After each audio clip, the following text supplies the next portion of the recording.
Assalamualaikum warahmatullahi wabarakatuh. Perkenalkan, nama saya Andro Maulana dengan NIM 102042400027. Pada kesempatan kali ini, saya berkesempatan untuk membuat video tugas pendahuluan modul 2. Oh ya, sebelumnya saya dari kelas 2402. Jadi langsung saja masuk ke soalnya. Jadi yang pertama di sini, soal pertama adalah gunakan dataset yang telah disediakan pada tautan berikut. Nah, pada proyek saya kali ini saya sudah menghubungkannya dengan dataset yang telah diberikan. Lanjut ke soal nomor 2. Jadi di sini jelaskan perbedaan mendasar antara model linear regression dan K-means clustering berdasarkan pendekatan machine learning. Jadi linear regression dan K-means clustering memiliki perbedaan utama pada pendekatan machine learning yang digunakan. Linear regression termasuk ke dalam supervised learning karena model dilatih menggunakan data yang memiliki target atau label. Tujuan dari linear regression itu sendiri adalah untuk memprediksi nilai numerik atau kontinu berdasarkan hubungan antara variabel input dan target. Contohnya seperti prediksi harga rumah, prediksi penjualan, atau prediksi gaji. Sedangkan K-means clustering termasuk ke dalam unsupervised learning karena model tidak menggunakan label target. Lanjut ke nomor 3. Ini dalam soal disuruh untuk membuat sintaks untuk membagi dataset menjadi data latih dan data uji dengan proporsi 80 banding 20 menggunakan train test split, lalu jelaskan fungsi parameter random state. Jadi di sini saya sudah membuat membuat kodenya. Jadi untuk penjelasannya kode di atas digunakan untuk membagi dataset menjadi data training dan data testing menggunakan fungsi train test split. Pada kode tersebut, kolom sales digunakan sebagai fitur atau data input yang disampaikan pada variabel X, sedangkan kolom profit digunakan sebagai target yang akan diprediksi dan disimpan pada variabel Y. Selain itu, dataset dibagi menjadi 80% data training dan 20% data testing. Menggunakan parameter test size 0,2, data training digunakan untuk melatih model machine learning, sedangkan data testing digunakan untuk menguji performa model. Parameter random state 42 digunakan agar hasil pembagian data tetap konsisten setiap kali program dijalankan. Terakhir, fungsi print digunakan untuk menampilkan jumlah data training dan data testing yang berhasil dibagi. Lanjut untuk ke nomor 4. Tanya nomor 4 adalah, dalam linear regression, tuliskan sintaks untuk melatih model menggunakan data latih dan sintaks untuk melakukan prediksi pada data uji. Jadi di sini saya sudah membuat kodenya. Penjelasannya adalah pada linear regression, proses pelatihan model dilakukan menggunakan fungsi fit.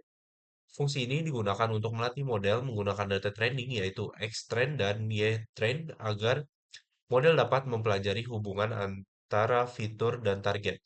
Selain model selisih Selain model selisih dilatih, fungsi predict digunakan untuk melakukan predik pada data testing X test.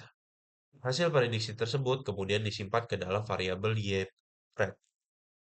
Lanjut ke nomor 5, jelaskan apa yang dimaksud dengan koefisien dan intercept dalam model linear regression dan tuliskan sintaks untuk menampilkan kedua nilai tersebut. Jadi di sini sudah muncul ya kedua nilai yang harus dimunculkan yang diminta oleh soal. Jadi pada model linear regression terdapat dua komponen utama yaitu koefisien dan intercept.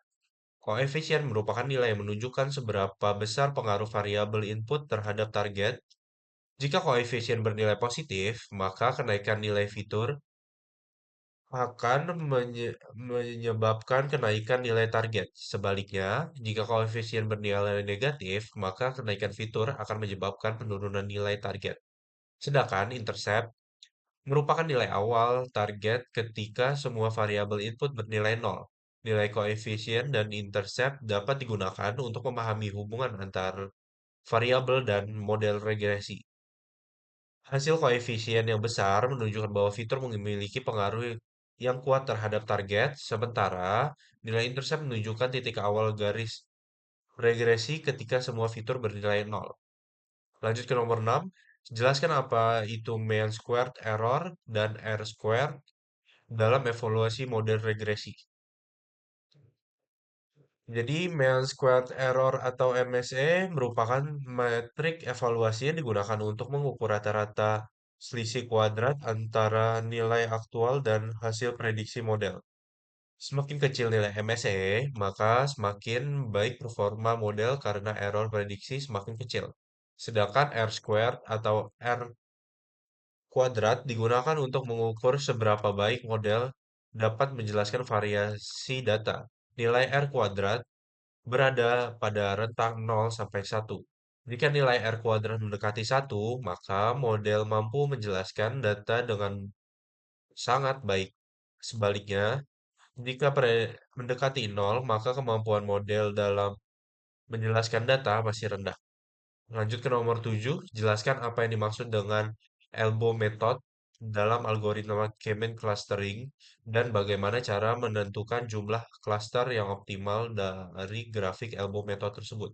Jadi, elbow method merupakan metode yang digunakan untuk menentukan jumlah cluster atau nilai K yang optimal pada algoritma K-means clustering.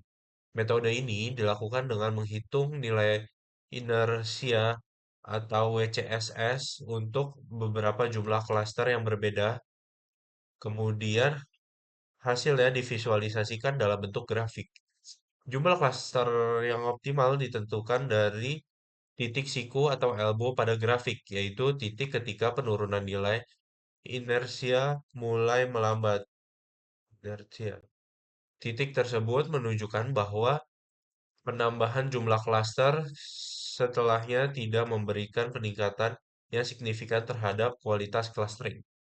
Lanjut ke nomor 8, tuliskan sintaks untuk menginisiasi model K-means dengan menentukan jumlah klaster yang diinginkan.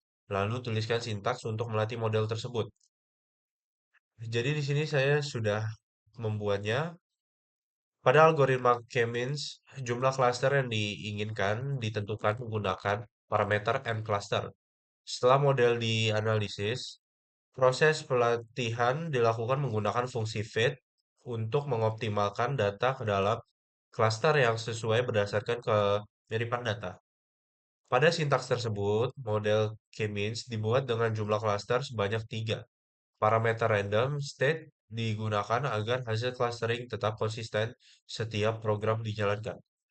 Lanjut ke nomor 9, tuliskan sintaks untuk menghitung siluet skor pada K-means clustering dan jelaskan apa interpretasi dari skor mendekati nilai plus 1,0 serta yang bernilai negatif.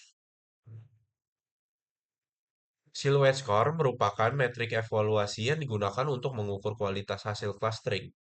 Nilai siluet skor berada pada rentang min 1 hingga 1.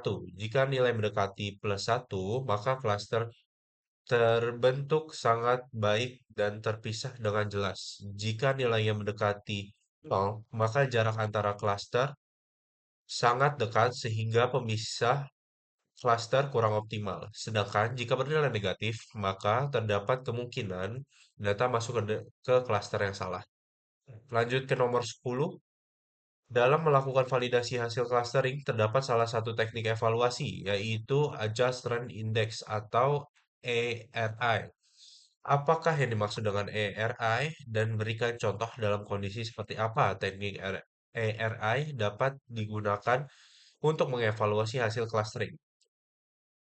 Adjust Rand Index atau ARI merupakan metode evaluasi clustering yang digunakan untuk mengukur tingkat kesamaan antara hasil clustering dengan label asli pada dataset. Nilai ARI berada pada rentang min 1 sampai 1.